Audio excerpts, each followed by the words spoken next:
Oh,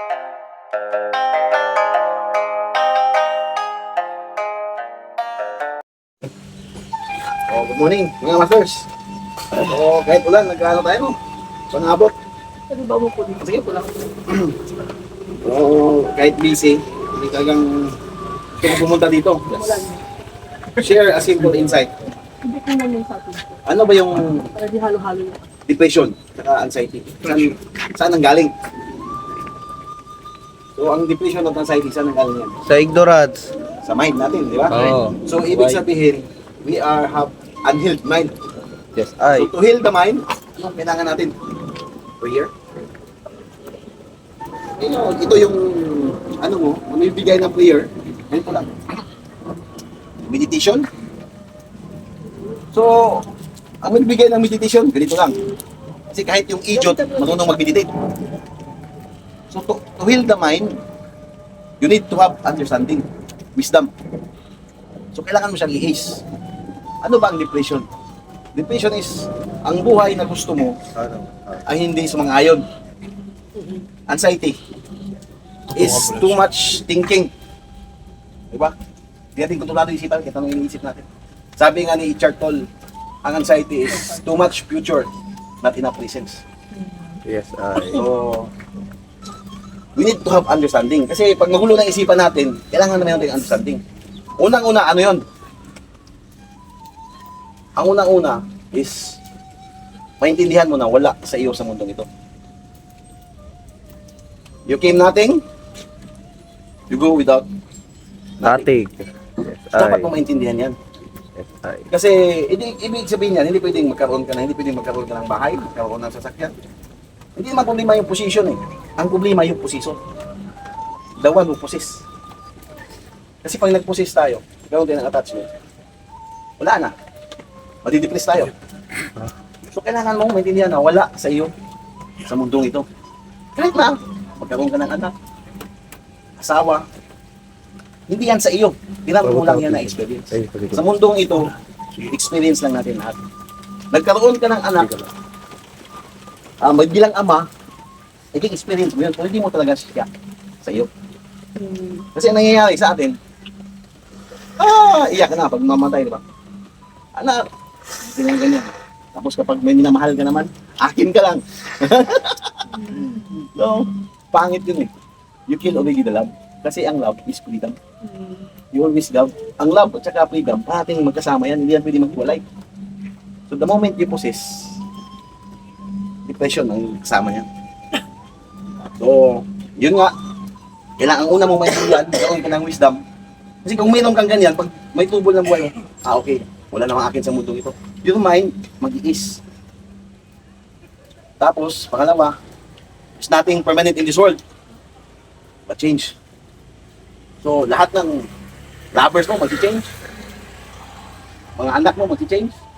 Lahat ng bagay, mag-change. Ikaw, mag-change. Yung katawan natin, yung mga bata pa tayo, mga binata, maganda tayo, tapos lumapa, pumayat.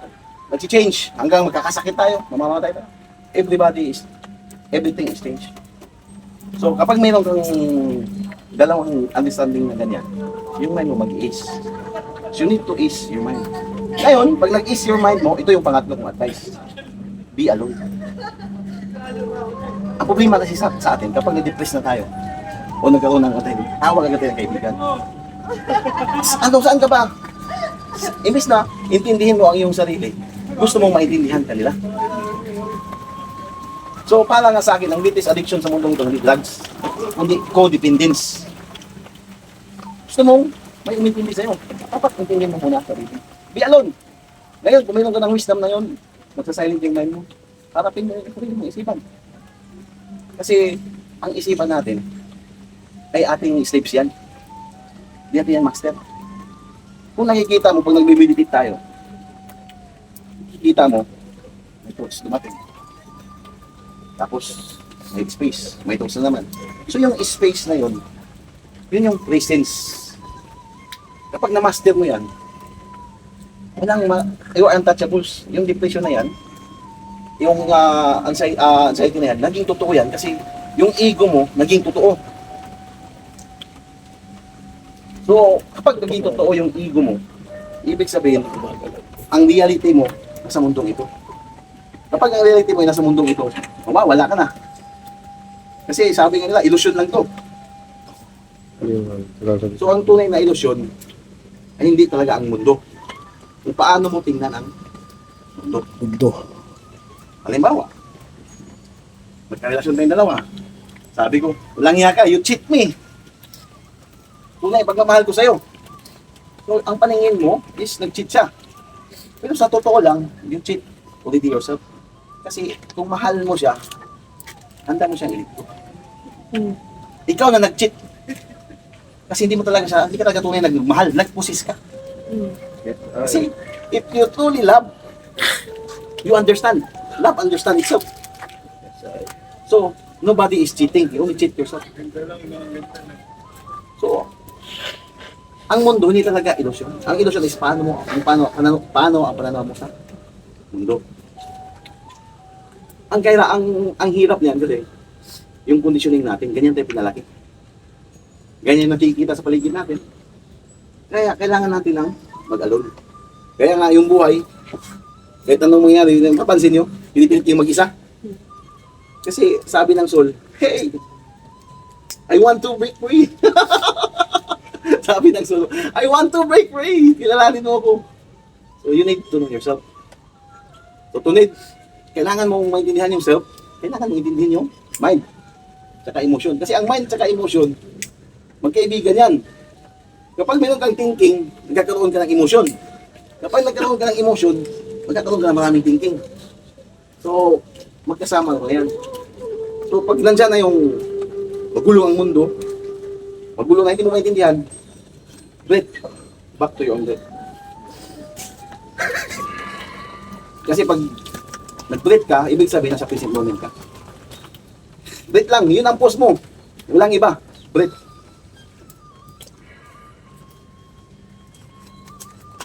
Just breathe. Yan nga sabi ko palagi sa mga kaibigan ko. Just breathe.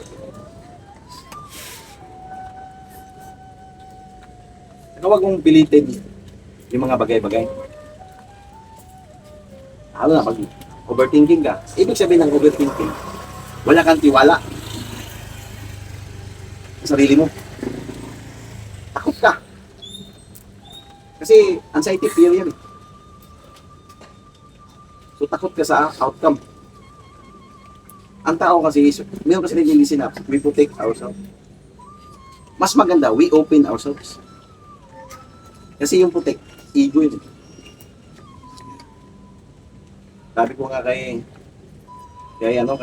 Babacho, tulad ng mahinting-anting ako, I want to protect myself. Saan ang galing yan? You must open to life. Na kang dapat protektahan. Kasi, parang pader yan eh. Kapag bumangga ka sa pader, kasi you need to protect, masakit, di ba? Kapag naging kutsyon ka, open ka, just bounce lang. So, don't react. Kung ano sinasabi ng isipan mo, don't react, just observe. Pag na-master mo to, kaya nga pumapasok yung meditation. Kasi, sabi ko mas mga kahit ilang simba mo pa yan, wala yan. Kasi hindi mo hinarap yung sarili mong isipan. Kailangan mong harapin ko.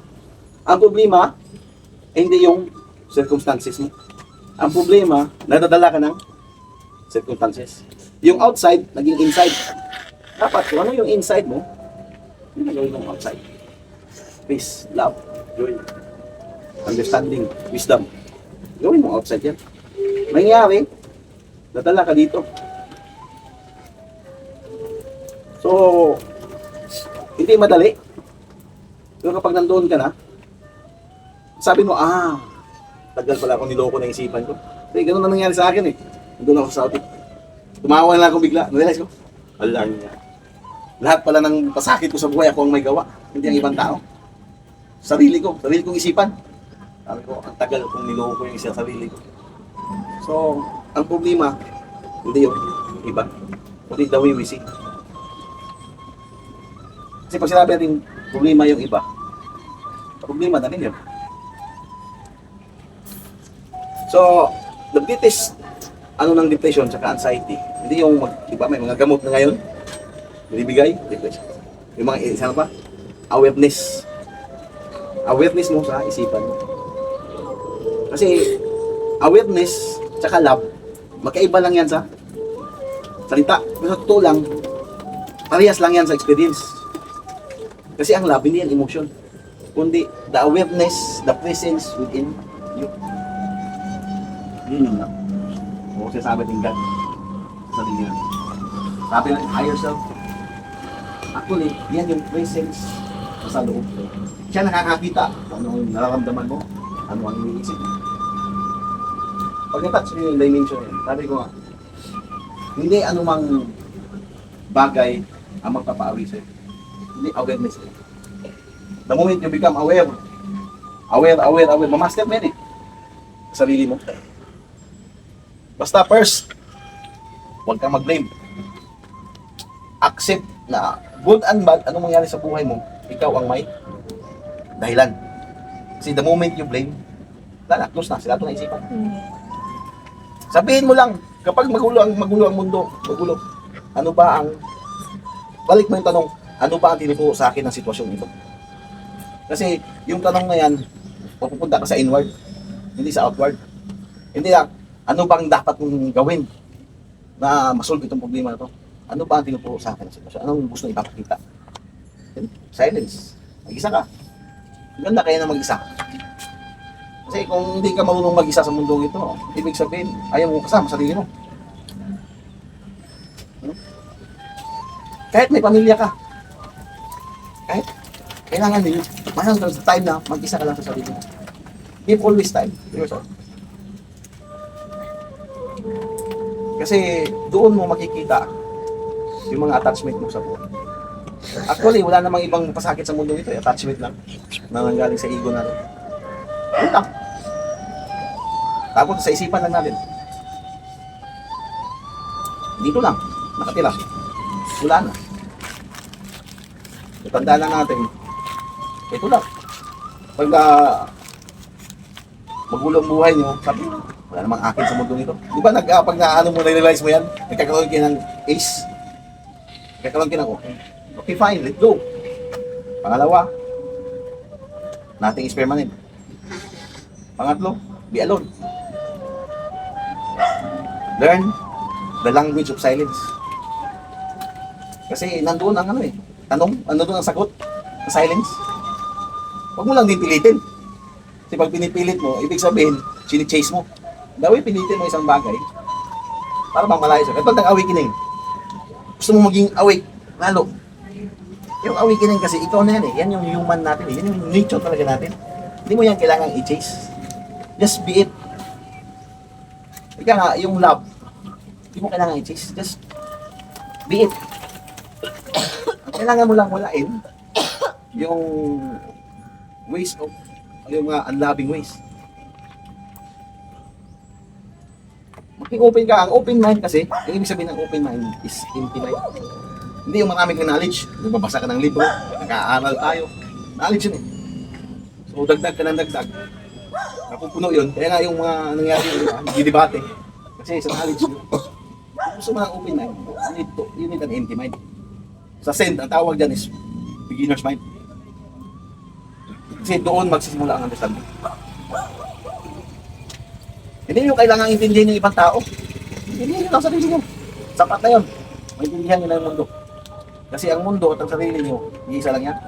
Ang mundo, ang sarili, ang ego at ang isipan, iisa lang yan. Sa experience, magkaiba lang sa pangalan. Kung sa experience, iisa lang yan. So, yun lang. Yun lang yung small talk ko ngayon. Kasi, ano lang ako, master. Sumaglit lang talaga ako. Kasi meron akong ginagawa. Okay, salamat po. Salamat po. Yun lang. Pag may time tayo ulit, gusto ko mag-discuss sa mas mahaba. Gusto ko lang din malaman kung paano yung sa sarili natin, kaya natin eh. Meron tayo, kaya natin kumalma. Pero ang gusto kong malaman paano may iwasan yung mga trigger. So, diba, mga trigger natin sa kasama sa bahay. Yung, kaya nga natin pero may mga trigger naman. Yun ang gusto gusto kong ma-practice eh. Kayo, may ma-share ka ba Ako sa mga about triggers. triggers? Kasi ang dami kong trigger sa bahay. Kasi hindi masama ang trigger. Ang trigger kasi, dyan ka nagiging aware kung anong kailangan mong pa-heal sa sarili. At ma-discover sa sarili. So, sometimes trigger is healthy to an extent, to a limit. Pero pag nagiging pattern na wala kang ginagawa, Yes. yun na yung nagiging pangit sa trigger. So, kailangan ng self-awareness pag nagkaroon ng trigger. Ano kailangan mong pa-heal sa sarili. Pagka may mga trigger naman, ginagawa, kakalma ka lang. Yeah, importante yung breath. Inhale ka lang, tapos exhale mo lang. Parang isipin mo, nilabas mo lang yung nasagap na negative.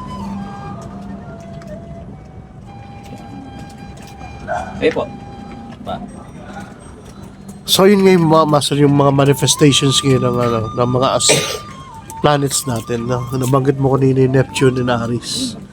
Yung parang mabilis ata mag-manifest ngayon, no? Yung effect niya, no? Isa sa napansin ko rin yun. Kahit na simpleng bagay, biglang may darating, inisip mo lang na, wow, may parang inisip mo lang na, sana makita ko sa ganito. Tapos maya biglang dating, ang bilis eh. Siguro may kinalaman talaga si Aries sa Neptune ng Okay. pagpasok niya. Tsaka konting ingat din dahil papasok na rin si Saturn. Ibig sabihin. Ibig sabihin, mas ma-active ngayon yung karma ngayon Active ang karma. dahil kay Aries. Papasok na rin yung tinatawag natin Mercury Yeah. retrograde. Ibig sabihin. Ayun. Mercury retrograde. May mga babalik-balik na mga dati nating hindi natatapos, ganyan. Babalikan ka niyan. Diba, may mga issues na sa pag-communicate sa mga tao na may mga konting away, ganyan. Diba, babalik yan pagka nag-retro. Kaya importante yung communication. Sa mga technology, yan, mga glitches. Okay. Salamat, Master Denver. Hi, it's your boy Salvi.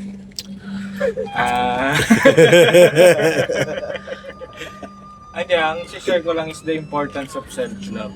Wow. Self-love kasi is, pag once na minahal mo na yung sarili mo, minahal mo na din yung kasama mo sa paligid mo. Kasi kung mahal mo yung sarili mo, hindi mo kaya ding saktan yung kapwa mo. Wow. So napakaganda siyang kailangan nating matutunan at i-adapt. Kasi yan din yung magiging natin sa mga triggers. Kasi ang triggers meron yung two sides. Ang two sides yan is pwede siyang teacher and pwedeng reflection ng tao na talaga mismo. Yung itong nati-trigger sa atin, minsan nakala natin reflection na natin siya pero may tinuturo lang. Minsan naman nakala natin may tinuturo pero reflection niya lang yun na yun na talaga siya eh. So minsan ang mga nagtitrigger sa atin, dalawa yan. It's either our teacher or siya na talaga.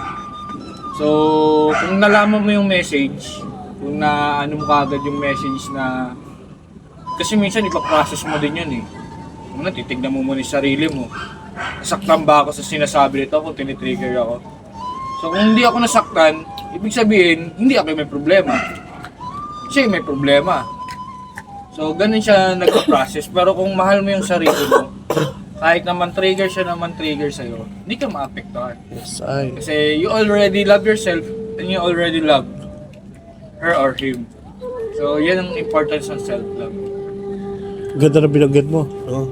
Self-love. Tsaka Jesus Christ, ang pinaka-best teacher ni Jesus Christ is si Judas.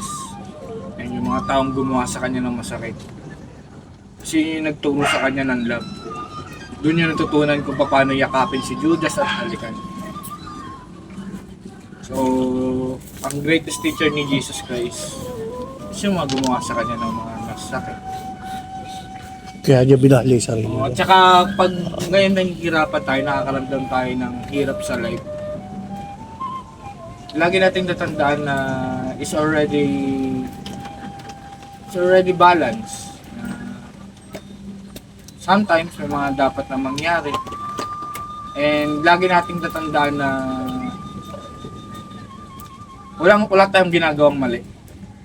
Lahat tumaayon sa divine orchestrated ang tawag sa gano'n, na lahat tayo kailangan gawin yung mga bagay na ganito para matutunan yung ganito.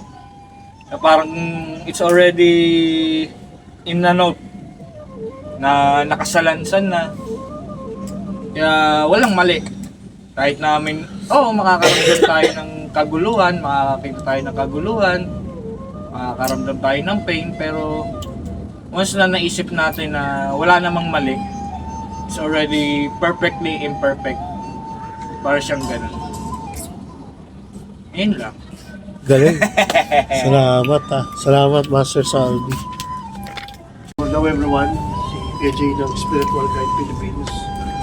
Ang itotopic natin ngayon is yung madalas na nangyayari na integrations after the ceremony, after ng mga tinatawag natin awakening stage, o yung process ng shadow works.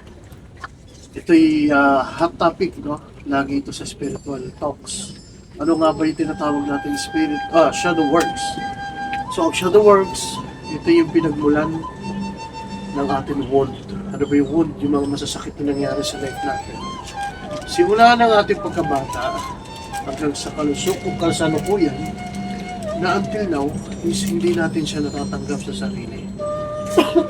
Isa na dito yung mga trauma, for example, ito na yung experience ka ng na-rape ka, experience ka ng nahipuan ka, nabugbog ka ng parents mo, especially mother and father mo.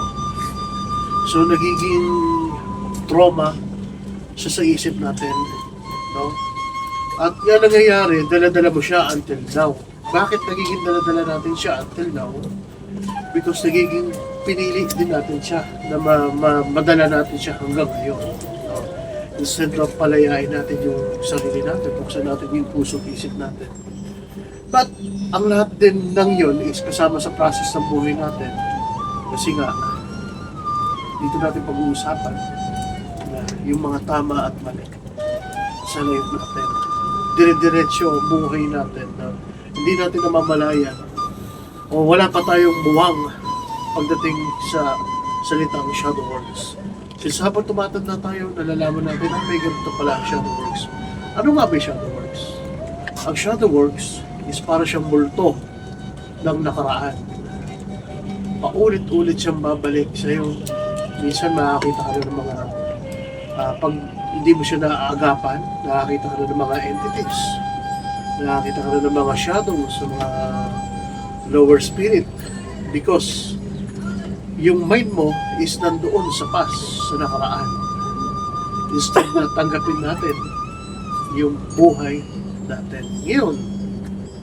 Ang sikreto sa shadow works para makalagpas ka doon. Magbigay lang ako ng konting experience ko kasi nagkaroon ako ng severe anxiety, depression sa life ko kung saan bumabalik tanaw ako sa nakaraan, shadow works, pagkabata ako, bakit ganito buhay ko, kung isa lang ako, sa family, Tapos, yung severe anxiety na to, nagkaroon ako ng takot sa life ko, sa buhay ko. Nagkaroon ako ng takot na harapin yung future ko, yung present moment ko. Parang ngayon, tinatamad na akong gumalaw sa lahat na nangyayari sa life ko. Hanggang sa one day, ito na, biglang nag-bug. Ngayon, sasabihin natin, ituturo natin sa kanila kung paano maibsan, hindi escape, no? Maibsan, or paano harapin itong shadows to. Ang shadows kasi, pag matagal na siya sa katawan mo, sa isipan mo, medyo mahirap siyang tanggalin. Lalo't pag hindi ka sanay, lalo't bago ka pa lang sa salitang shadow works. Kailangan ng isang gabay ng mas nauna para mas matulungan kayo o maunawaan nyo kung ano ang shadow works. No? So, shadow works, bago ka makawala dyan, kailangan mo tanggapin yung sarili mo, kailangan mo tanggapin yung pagkabata mo. Bukod sa pagtanggap, kailangan mo rin i-forgive lahat na nagkasala sa iyo. Dahil ang hinahanap ng God, o ng God within, is yung pagiging pure soul. Purity. Kaya sinasabi, magmula sa Bible, ang hinahanap ng Panginoon ay may pusong dalisan. Ano may pusong dalisan? Yung may takot sa Diyos, yung may respeto sa Diyos, na nasa loob na natin. No? Ang susi, nasa atin na. Bubuksan mo na lang siya, i-unlock mo na lang siya para mas maharap natin yung buhay natin. Gaya na sinabi ni Mark kanina, ni Master Mark, na ang lahat is nasa atin na nga. Bubuksan mo lang siya, hahanapin mo lang. Sabi niya, binanggit niya kanina, ang mundo at ang tao ay iisa. Ayun yung sinasabi ng oneness sa Bible natin. So, ibig sabihin, kung ang oneness na yun, nasa atin ni Jesus ibig sabihin may power ako. Diba? Is may power tayo sa loob natin, sa inside natin. May power ka to open that door, to heal. Hindi natin siya tatakasan. Kasi nangyayari ngayon, ito sa napapansin ko rin, sa mga tao hindi dumadaan sa process ng shadow works. Ang shadow works, ang awakening stage, is wala siyang pinipiling edad. Ang awakening, pwedeng dumaan sa pagkabata, pwedeng dumaan sa 15 years old ka, 20 years old, 30 years old, 50 years old, maging 60 years old, maging sa mismong mamamatay ka na. No? So, ang tanong ba, lahat ba ng tao is ma-awaken? Ang tao, bago lumisan sa mundo, nagkakaroon siya ng life review. Doon niya na mauunawaan ng lahat na nangyayari sa buhay. Doon niya mauunawaan na nagkamali ako sa anak ko, nagkamali ako sa kapatid ko, nagkamali ako sa mga nangyayari sa life ko. Ngayon, ang choices, meron choices ng spirits. Pwede siya mag-reincarnate para ayusin yung life niya. Pwede rin siyang mag-stay muna kung pagod na yung spirit niya. May pagod palang spirit. Yes. So, tanong ba, pag ang spirit pa namatay, may awareness pa rin? May awareness pa rin. Alam niyo pa rin yung nangyayari. So, nawawala lang yung awareness na yun. Pag dumaan na sila sa process ng reincarnations, pag bumalik sila dito sa lupa, magkakaroon sila ng parang amnesia. Pag naging spirit pumasok, wala na yung trauma mo before, wala na yung pain mo before. Kasi pag wala ka na sa katawan mo, hindi mo na may experience yung pain. I mean, traumatic, emotional pain. Yes, ang may experience mo na lang, pag spirit ka na, based on my experience, kasi nagkaroon ako ng near-death experience, sa pakiramdam ko ng payapa, peaceful, wala akong sama na loob, Talaga. walang hinanapin. Tapos napakaganda ng place na destination. Pero yun, ang ganda pala ng place, ng destinations na pupuntahan ng bawat tao. Diba? So, ayun yung mga basic practice ng shadow works. So, marami pa yan. Pero sa ngayon is, ayun muna ang aking maibabahagi sa inyo. Nabasa. Kung meron kayong gusto i-share, pwede. Ano yung mga kaluluwang mahanap na justisya? Yung mga kaluluwang mahanap ng justisya, yun yung mga tira mga unresolved. No? Sila yung mga taong biglang nakatay. Sila yung mga taong nasaksak. Pero tanong nga, gaya kanina, is nagkakaroon ba ng awakening sa kanila? Yes, meron silang awakening. Nagkakaroon sila ng awakening bago sila mamatay. Naaalala ba nila? Naaalala pa nila? Maalala nila ng saglit.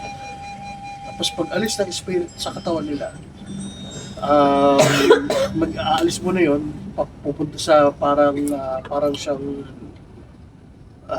mga level, kung pinupurify yung soul nila. Depende kung ano, choice nila mag-reincarnations kasi ang reincarnations is choices. Hindi siya yung nagkamali ka, o di, balik ka ulit. Mm. Ang reincarnation is choices mo. Choice natin. Bilang tao o bilang espiritu. So, yun Kahit, lang. kahit may unfulfilled mission pa sila or feeling nila hindi pa sila ready mamatay, ano yan, ano mangyayari after? Pag pakiramdam nila hindi pa sila ready mamatay, ibig sabihin yun, nagkakaroon ng attachment. Mm. Yung attachment, gaya na binanggit kanina ng Masterman. Ayan, ang attachment kasi ayun talaga isa sa pinakamahirap tanggalin sa ating mga tao. Kasi nga, ayun nga, ignorance, pagdating sa wisdom, sa knowledge, sa buhay, at sa buhay na pinasok natin ngayon. Dumating tayo sa panahon na ito na marami ng glitches, marami ng nabuong matrix, part ng matrix, no? Marami na nangyari. Kaya ang tao ngayon, mahirap gisingin. Mahirap sila gisingin dahil napupuno sila ng mga... Kumbaga, yung collective energy is makapal na masyado para magising sila. So, buti na lang, meron tayong mga sacred ceremony na kayang bumasag sa mga collective energies na yun. So, yun ang wisdom natin yan na master.